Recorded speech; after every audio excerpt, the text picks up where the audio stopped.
It's November, it's that time of year again. It's SDHistCon here in San Diego, and I am here playing this massive map version of Pensacola, Battles of the American Revolution from GMT Games, playing actually with the designer, Mark Miklos. Hey, Mark. Hey, guys.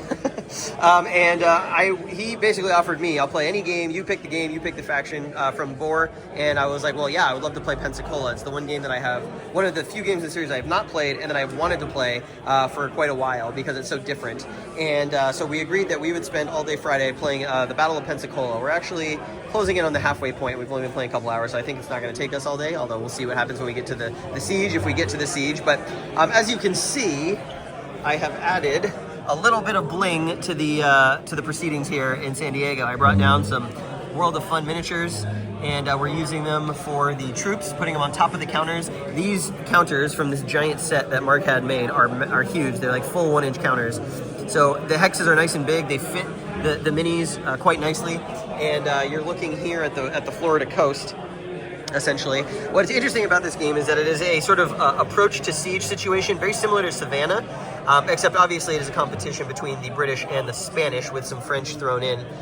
I am playing the side of the Spanish, and they have the most work to do. So they start the game landing at these two redoubts here and here, and then they've got to get some roads built so they can move up their siege artillery, with the ultimate goal being to take the forts on Gage Hill outside the town of Pensacola. As you can see, the British are garrisoning those fortifications. They've got some huge guns pointing out into this, what's the terrain called? The palmetto scrub. Yeah, so that's what you're seeing here with all these like low-lying weeds and everything. They provide a nice defensive shift when you take ranged fire.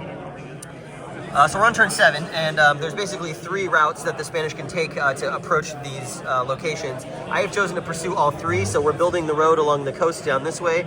We're building a road cutting through the palmetto here, and then we had sent a force up this way because we wanted to build, as they did historically, we wanted to build that trail up to this hill where we could put some siege artillery and howitzers down and fire down on the forts from this ridge. Unfortunately, the British, well, really it's the Loyalist Tories and some Native Americans have blocked the road, and we just had our first combat. We can see here my Spanish regulars and some light infantry facing off against a pretty large assault of Native Americans and King's Florida Rangers, and who else was in there? There were some British, the Hessians were in there as well, that's right. So a pan-national force attacking. I managed to get out of it. Actually, I expected to be kind of crushed there, and I wasn't. My light infantry were forced to retreat, and I took some casualties on the artillery, the howitzer bombardment, but they stood fast in the face of this attack, and I've kind of, we've got kind of a little bit of a stalemate happening there. I'm trying to bring troops up from the rear. I've got another stack here that I think might be in a position to do something on this coming turn. We'll have to see how that shakes out. But it's a really good time, and I think the game looks really cool on the table. And ironically enough, the scavenger hunt this year at SDHistCon has a find the most blinged out game you can that people are playing at the convention. And I think we're making a strong case for it with this one, with all of the minis. I still have yet to see the French. That giant stack right there is coming on this turn, and I'm going to be putting that manpower to good use because ultimately I need to get my siege lines set up, my redoubts built, and I need to start shelling these positions to cause breaches so that I can make an assault. We've had a lot of rain, and we even had a storm, maybe not a hurricane, but close to a hurricane. Bad storm already in the game. So it's either going to be rainy or clear from here on out. And when we get to the coup de main phase, which is called in this game, it's similar to Savannah. The turn scale is going to go from 2 days, 1 or 2 days, to 1 hour, and it locks in the weather at that point. And that's when the assault will begin in earnest. So I'm excited to see how this one finishes out. I so far feel pretty good about my performance, given that I'm playing the designer of the series, who has a lot of experience. Perhaps maybe left these guys hanging out on the flank a little vulnerably, but I learned from that, and I didn't take it too bad. So we're going to try and play a little bit tighter for the rest of the day, because Mark said he was not going to let me win. All right, well, here we are at the beginning of turn 8, and while he has, the British have bravely fallen back in the face of Spanish advance. While they're doing that, I have played literally a card up my sleeve, which is the French bateau. We've had a Marine landing with some Fusiliers and these French Marines. They can land anywhere along the coast on this map, or anywhere adjacent to a navigable riverway, which is those two right there. So I've chosen to drop them here in the British rear, right next to the governor's plantation, which is one of the key hexes that the Spanish-French need to take in this game, and so there's nobody within sight of them. So they're basically making this landing unopposed and unknown to the British, although I'm sure they'll get word soon enough. So they can't move any further this turn, but on the next turn, we're going to grab that, and that's going to be a nice little coup for the Spanish-French alliance. All right, so we are done here with Pensacola. We just decided we just called the game after the May 16th turn here, before we got into the actual coup de masse siege phase. I just had a horrible time with the dice on this one.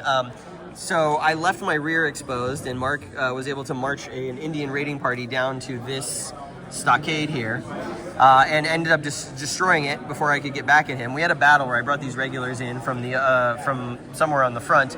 Before he could destroy it, we had a battle. I had the advantage. I rolled a 0. I used my momentum. I rolled a 0 again, and that undid the entire attack. So he ended up destroying this. That made it so that my siege artillery only fired once instead of twice during the siege artillery phase. I had 3 or 4 turns of siege artillery against the works of the British. None of them hit.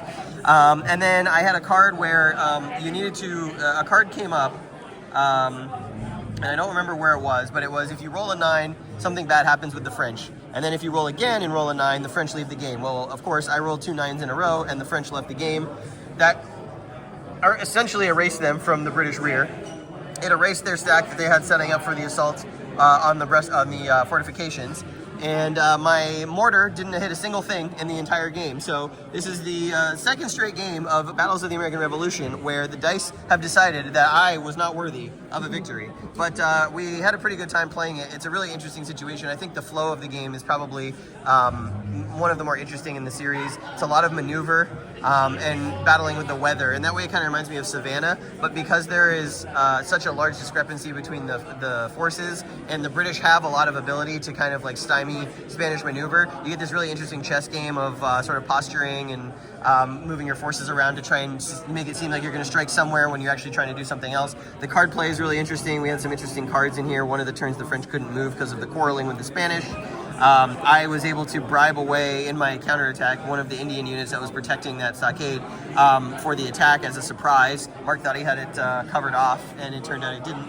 And overall, like the sort of like march to a siege situation is kind of quite interesting. I think the system scale does it really well. I'm just really frustrated with the dice performance. We went from a digital D10, and then some guy brought over thematically colored D10s, and I just should have stayed with the digital, because as soon as I started rolling this, hey look, there's another 0. As soon as I started rolling that, the game, it was torpedoed. My luck torpedoed me. So this is definitely one I would play again now that I've learned some lessons with how to approach the situation. And of course, Mark, you are the designer of the system, so I would expect you to be a very stout opponent, which you were. And we came to the end of Pensacola after 16 turns playing all day with a British victory. And we could have kept going, and I could have slammed into the wall a little bit more, but the Spanish morale over there was, army morale was already sort of at the end of the game, so it was about to end in a turn or two anyway. A lot of fun, first day of SDHistCon, and I definitely will get this one to the table again at some point.